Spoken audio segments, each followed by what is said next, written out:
Well, hey there. Welcome back to the People Gardener podcast. Happy to have you here this week. We're going to dig into self awareness. One of the best places to start transforming your team is really taking a good look at yourself. The question is, in the past, have you been looking at yourself with rose colored glasses, or are you looking at yourself under a microscope? Are you whitewashing the things that are uncomfortable and you really need to work on? Or are you really digging in and getting a good understanding of how you can grow personally so that you can show your team the difference it makes when they work at growing themselves? When you show them how to do this, it's so much easier for them to do it. And by showing them, you give them the opportunity to become the raving fans. The first thing is your core values, you personally, and also the company. Start there.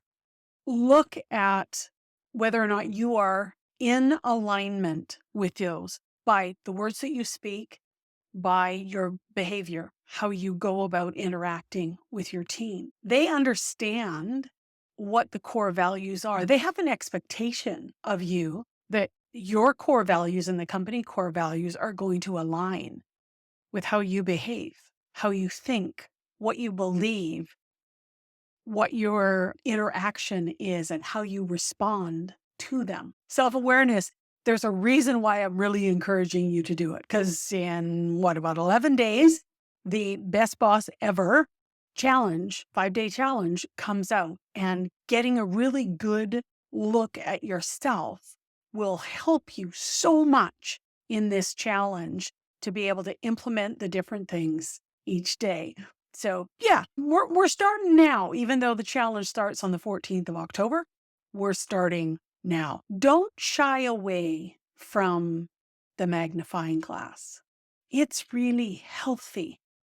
Don't think of it as a negative. Just think of it as information that's coming in. Okay, this is how I operated in this particular scenario. And you know what? I think I could have done better.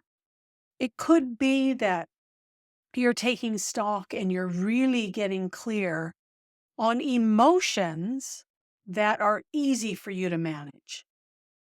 Take note of the ones that aren't.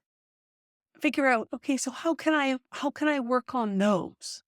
What are the scenarios that I could put myself in that would help me to grow my muscle when it comes to managing those emotions? Look at your behaviors over take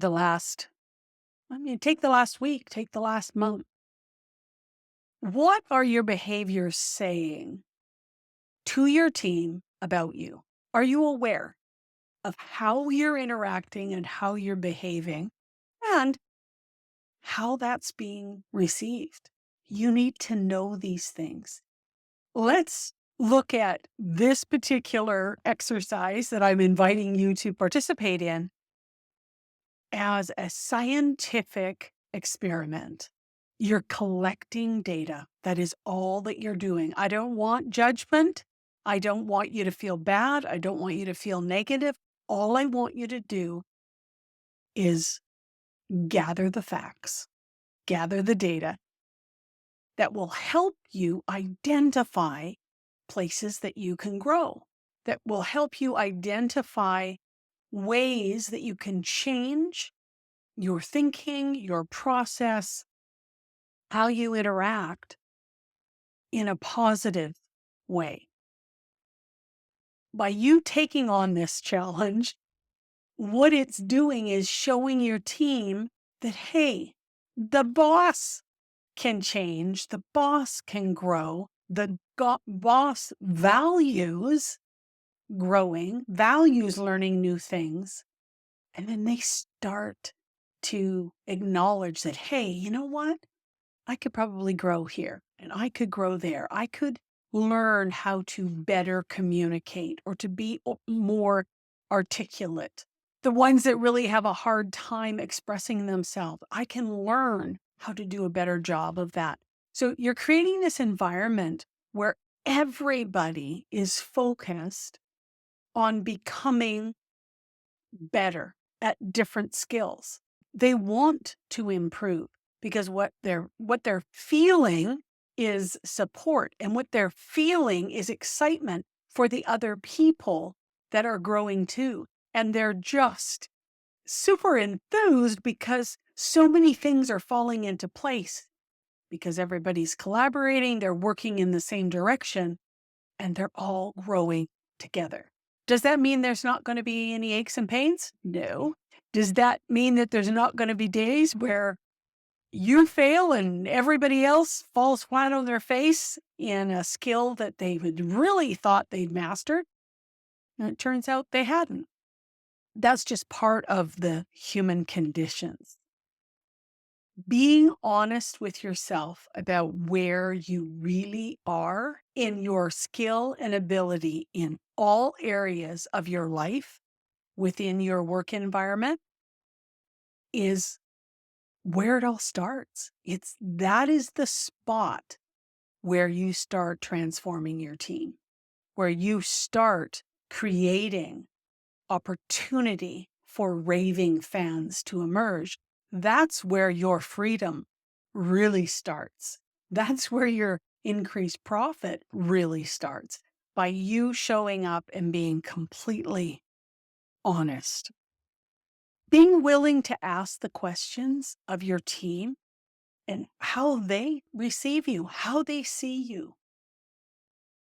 You got to get to that place where I'm just going to do it. I'm just going to ask. I'm going to have this conversation and help them understand I really need to learn, because I can't change anything if I don't know that I'm doing it, right?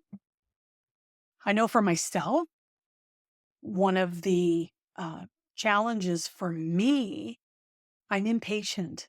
And I'm also, my thinking is the fastest way from point A to point B. So when I used to interact with someone who had the 2 or 3 or 5 minute preamble before they got to their point or to the question, that was so hard. And early on, I just cut them off. I said, whoa, I don't have time for this. What is the problem? What is it that you need me to do for you? And what that did is it just shut them down. So get comfortable in your own skin, asking people to share with you, to give you feedback, to help you become more self-aware, because self-awareness is so, so important. I'd really encourage you to check in with some of your friends, whether they're in the company or outside the company. It could be if you're on a sports team. Okay, so how do people receive you? How do they interact with you in that environment? Get those people to give you, 3 or 4. What are my strengths? What are my weaknesses? When you think about me, what are the things that come to mind? And the more information you can get from a diverse group of people, you'll start to see common threads come up. Those are your competencies. Those are the things that are just kind of innately in you. They may be good. They may be not so good. They might be helpful. They might not be helpful, but you need to be aware of them. Don't be afraid to put yourself under a microscope and be okay with what you see. The beauty is what you see doesn't have to stay the way it is.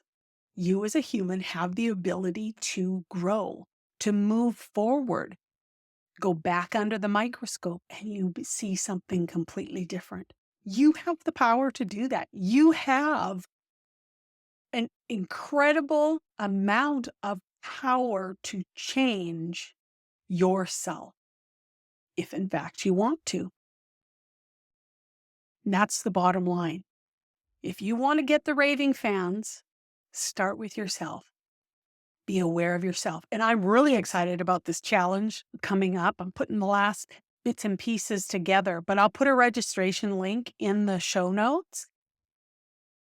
This challenge, every day, you're going to be working on behaviors, thoughts, beliefs, interactions with people that will help you to exercise a new self awareness and a new skill. It probably won't be written in stone and totally take in 5 days, but it's something that you can work on, something that you can look back on and know, hey, I can change. I can be self aware and I can put my best foot forward. I just have to choose to do that. I'm going to put the checklist in the show notes, the self awareness checklist, and I'll put the challenge in the show notes as well. So click on those links. Have fun with this. Remember, no judgment, just facts. Like observe yourself from the 35,000 foot view and just start writing down and keeping a list of what you're seeing. Be okay with what you're seeing, knowing that you absolutely can change it. That's it for this week. We'll talk to you again next week.